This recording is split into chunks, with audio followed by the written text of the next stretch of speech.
স্বাগতিক বাংলাদেশ সহ 11টি দল নিয়ে আগামীকাল ঢাকায় শুরু হচ্ছে নারী কাবাডি বিশ্বকাপ। মিরপুর শহীদ সোহরাওয়ার্দী ইনডোর স্টেডিয়ামে আয়োজিত এই টুর্নামেন্টে পদক জয়ের আশা বাংলাদেশের।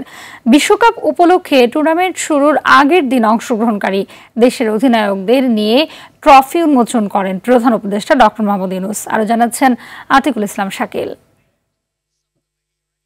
প্রথমবারের মতো জাতীয় খেলায় বিশ্বকাপের আয়োজক বাংলাদেশ। বিশ্বকাপ শুরু হওয়ার আগের দিন অংশগ্রহণকারী 11 দেশের অধিনায়কদের নিয়ে যাওয়া হয় প্রধান উপদেষ্টার বাসভবন যমুনায়। তাদের নিয়ে সেখানেই ক্রীড়া উপদেষ্টা আসিফ মাহমুদ সজীব ভুঁইয়ার উপস্থিতিতে উন্মোচন করা হয় টুর্নামেন্টের ট্রফি।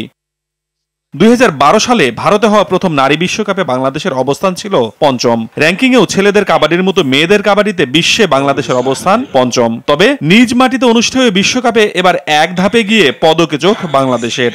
আমরা 6টা টিমই এখানে খেলা হবে। এই 6 টিমেরই ধরেন ফাইট হবে। India, Iran, Chinese তাইপে, Nepal, Thailand, Bangladesh. এখান থেকে 4 সেমিফাইনালিস্ট গেট এ মেডেল।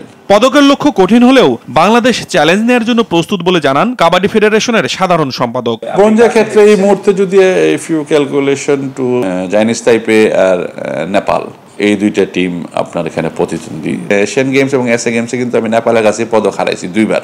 দ্বিতীয়বারের মতো আয়োজিত মেয়েদের কাবাডির এই বিশ্বকাপ ট্রফির জন্য 11টি দল 2টি গ্রুপে ভাগ হয়ে লড়বে, যেখানে গ্রুপ এ তে বাংলাদেশ খেলবে বর্তমান চ্যাম্পিয়ন ভারত, থাইল্যান্ড, উগান্ডা ও জার্মানির সাথে। আর গ্রুপ বি তে লড়বে Iran, Chinese Taipei, Kenya, Nepal, Poland ও জাঞ্জিবার। উদ্বোধনী খেলায় সোমবার বিকেল 3টায় বাংলাদেশের প্রতিপক্ষ উগান্ডা।